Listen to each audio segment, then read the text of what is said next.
Di hari pertama bulan Ramadan, harga minyak goreng minyak kita dijual dengan harga Rp18.000. Kenaikan harga ini terjadi sejak 1 pekan terakhir. Kenaikan harga minyak kita mengalami kenaikan seiring dengan tingginya permintaan pembeli di bulan Ramadan. Pedagang di pasar tradisional Bersahati Kota Manado mengatakan harga minyak kita saat ini merangkak naik menjadi Rp18.000 per liternya. Padahal harga yang tertera pada kemasan minyak kita sebesar Rp15.700. Pedagang menyatakan stok minyak kita saat ini diambil dari pihak kedua, bukan harga distributor, sehingga dijual dengan harga di atas harga eceran tertinggi.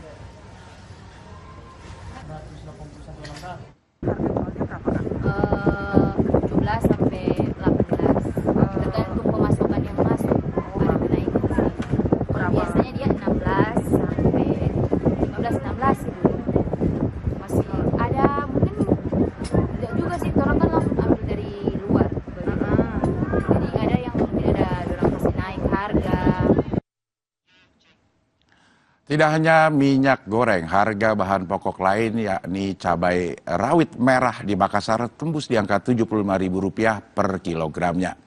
Gubernur Sulawesi Selatan menggelar inspeksi dadakan di Pasar Induk Terong, Makassar pada Sabtu pagi guna mengantisipasi lonjakan harga bahan pokok lainnya. Gubernur Sulawesi Selatan bersama Kapolda dan Wali Kota Makassar mengecek langsung harga sejumlah bahan pokok yang meroket saat memasuki bulan Ramadan.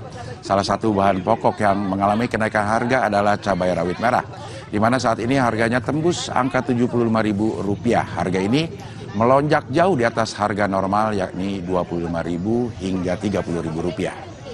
Sementara untuk harga bahan pokok lain seperti bawang merah, bawang putih, ayam, dan daging terpantau masih stabil dengan harga eceran tertinggi di Kota Makassar.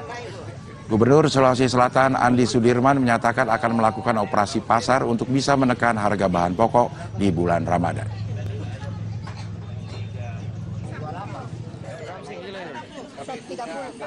Dominannya bagus, relatif terkendali dan ada beberapa item saja seperti cabai ya. Memang sudah naik beberapa pekan yang lalu. Nah, inilah yang kita mau kemudian coba melakukan intervensi nanti kami mungkin dengan Prokopimda dan juga kota ya, karena harus sinergi, ini ada Pak Wali Kota juga. Nanti itu kita ada operasi pasar bisa, kemudian kita juga bisa melakukan gerakan, ada Pak Kapolda juga tadi pangan bersama Pak Pangdam, gerakan tanam pangan, ada beberapa hektar kita akan melakukan pendampingan ke masyarakat, kemudian bisa dikonsumsi, bisa dijual juga.